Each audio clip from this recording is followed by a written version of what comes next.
Did you know that ancient India was a powerhouse of innovation?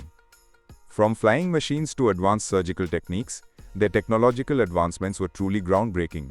Join us as we uncover the fascinating stories behind these forgotten wonders. Imagine a world where cities had underground drainage systems thousands of years ago, where iron pillars refused to rust even after standing in the open for centuries, where ancient scientists tracked the stars with mathematical precision, and healers cured illnesses with herbal wisdom that modern science is still catching up to. Throughout human history, there have been moments where human creativity and intelligence sparked breakthroughs that changed everything. And long before the rise of modern machines or digital science, there was ancient India. This land was home to astonishing achievements, technologies that were not only advanced for their time, but still leave scientists and historians in awe today. In this video, we journey through 4 of these incredible innovations: the brilliantly planned city of Mohenjo-daro, the mysterious iron pillar of Delhi, the holistic science of Ayurveda, and the star-tracking observatories of Jantar Mantar.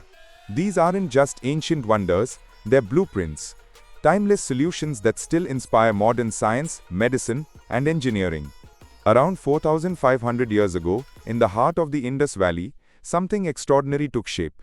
An ancient metropolis that defied the expectations of its time, carefully designed, skillfully engineered, and strikingly modern in its sensibilities. This was Mohenjo-daro, one of the earliest and most remarkable urban centers the world has ever known. Built during the Bronze Age, it stands as a shining example of how advanced ancient Indian civilization truly was. The very layout of Mohenjo-daro tells us a story of vision and precision. The city followed a strict grid-based system, rectilinear buildings, straight streets, and intersections laid out at perfect right angles. This wasn't accidental. It reflects high-level planning, organization, and perhaps even the presence of a central authority capable of coordinating such a sophisticated urban project. Mohenjo-daro was divided into 2 main sections: the citadel, raised and fortified, likely home to administrative and ceremonial functions, and the lower city, where people lived, traded, and thrived. The use of standardized baked bricks, all maintaining a precise 4:1 ratio, speaks volumes about the engineering knowledge and resource management systems in place. Uniformity wasn't just aesthetic, it was structural integrity by design. Homes were connected directly to these main drains through chutes. Many houses had private wells, some had indoor bathrooms, and waste was carefully directed outside through terracotta pipes, even from upper floors. And then there's the Great Bath, a massive waterproofed public pool that may have served both hygienic and ritualistic purposes. All of this reflects a deep understanding of public health, water hygiene, and civic infrastructure. Mohenjo-daro wasn't just functional, it was vibrant. Massive public buildings dotted the city, like the Great Granary, used for food storage and distribution, and possibly community gatherings. There was even an assembly hall, suggesting civic administration or religious activity, and a central marketplace, the heartbeat of commerce and community. What can we learn from a 4,500-year-old city? Quite a lot, actually. Mohenjo-daro's grid layout, clear zoning, and sustainable design principles offer a blueprint for modern urban development. In an age grappling with climate change and overpopulation, its water systems and climate-responsive architecture are more relevant than ever. Thick walls, shaded alleys, natural ventilation, these weren't just features, they were deliberate eco-conscious choices. And most importantly, the city prioritized clean water, sanitation, and public health, needs that remain urgent across the world today. Mohenjo-daro wasn't just a city, it was a marvel of human imagination and engineering. And though its people may be gone, their legacy lives on, in the very foundations of how we think about cities, society, and sustainability. In the heart of Delhi, standing silently for over 1,600 years, is a monument that has defied time, weather, and even science. This is the Delhi Iron Pillar, a 7-meter-tall structure made of iron that has somehow resisted rust for over a millennium and a half. Modern scientists were baffled. How could ancient blacksmiths, without any modern tools or chemistry, create a pillar that refuses to corrode? The answer lies in the remarkable chemistry of the iron itself. The pillar forms a unique protective film on its surface, made mostly of a phosphate compound that locks out moisture and oxygen.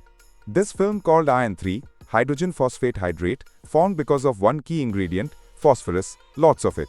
Unlike modern steel, the iron in this pillar contains about 0.25% phosphorus, and here's the twist. That's because ancient Indian smelting techniques didn't use limestone. Modern furnaces do, and limestone removes phosphorus, So the very thing modern methods try to eliminate may have been ancient India's secret weapon against rust. Now imagine this, centuries before industrial machines, skilled artisans forge-welded this massive pillar by hand. They fused together smaller lumps of wrought iron, carefully hammering them into a single seamless monument. At the top, a beautifully crafted bell-shaped capital, made from 7 distinct parts, showcases their attention to detail and artistic flair. Inscriptions carved into the pillar trace its origins back to the Gupta Empire, around the 4th century AD. It was likely commissioned by a king named Chandra. Most scholars agree this refers to Chandragupta II Vikramaditya, one of ancient India's greatest rulers. Though the pillar now stands in Delhi, some believe it originally stood at Udayagiri in central India, moved later by dynasties who revered its power and symbolism. Today, the Delhi Iron Pillar isn't just a relic, it's a scientific inspiration. Its rust-resistant nature is helping material scientists explore new anti-corrosion coatings, potentially influencing everything from bridges to spacecraft. True, the phosphorus makes the iron less ductile, so it's not ideal for every modern use, but the fundamental principles, game-changing. The Delhi Iron Pillar reminds us that innovation is not just a product of machines and equations. It's a result of observation, experimentation, and intuition, qualities that ancient Indian metallurgists mastered long before the first chemistry textbook was ever written.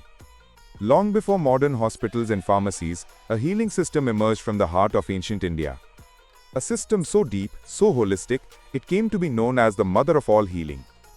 Over 3,000 years ago, the ancient seers of India began documenting the rhythms of life, how the body, mind, spirit, and nature were all interconnected.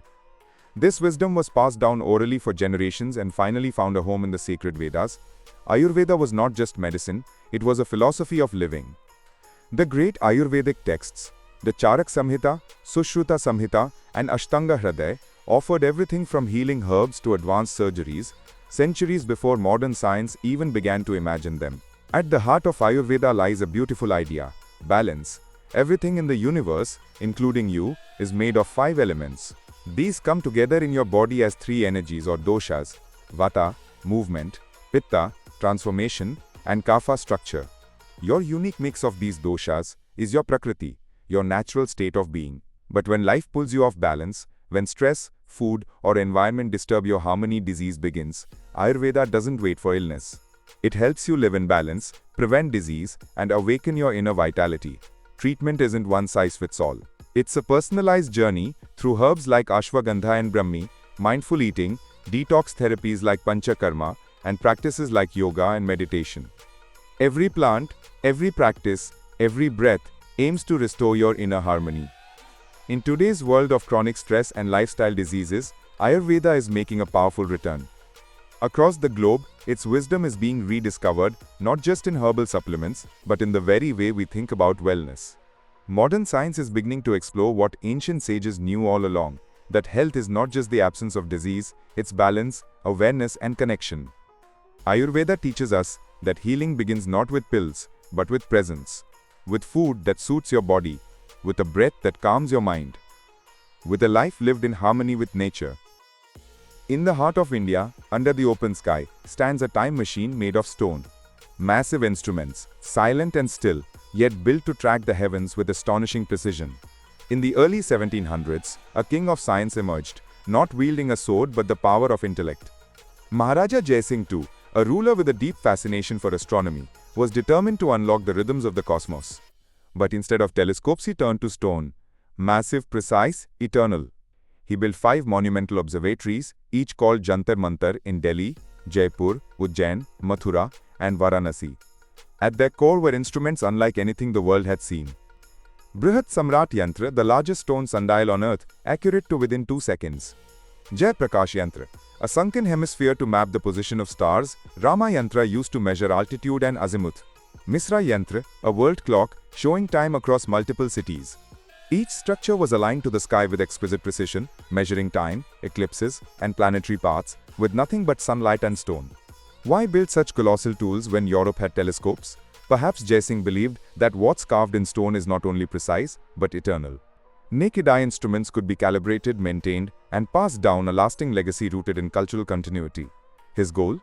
To refine astronomical tables, known as Zij, and correct errors in planetary positions that earlier texts had recorded. He succeeded. The observatories didn't just observe the sky, They improved how the sky was understood. The first of these observatories rose in Delhi in 1724. Others followed in Jaipur, Ujjain and Varanasi. Mathuras was eventually lost to time, but the legacy endures. Today, the Jantar Mantar in Jaipur is a UNESCO World Heritage Site. And modern astrophysicists are revisiting these instruments, amazed by their precision and their power without lenses. In an age before electricity or electronics, a king dreamed of the stars and etched his vision into stone. Jantar Mantar is more than a monument. It is a silent witness to a time when science and spirituality shared the same sky. From the ancient bricks of Mohenjo-daro to the silent strength of the iron pillar, from the healing hands of Ayurveda to the cosmic geometry of Jantar Mantar, these are not just fragments of history. They are living echoes, reminders of a civilization deeply rooted in science, sustainability, and spirit. The precision of Harappan city planning teaches us how to build smart, resilient cities. The rust-free iron pillar challenges modern metallurgy with secrets hidden in ancient slag and fire. Ayurveda continues to guide us toward balance of body, mind, and planet. And Jantar Mantar reminds us to look up and wonder. These are not relics, they are blueprints. Proof that innovation is not always about what's new, but about how deeply we understand what already is. In the face of climate change, health crises, and technological disruption, perhaps the answers we seek lie not just ahead but behind. Ancient India left behind more than monuments. It left behind a message that progress is sustainable only when rooted in wisdom. Thank you for joining us. Don't forget to like, share, and subscribe for more journeys through time under the neem tree.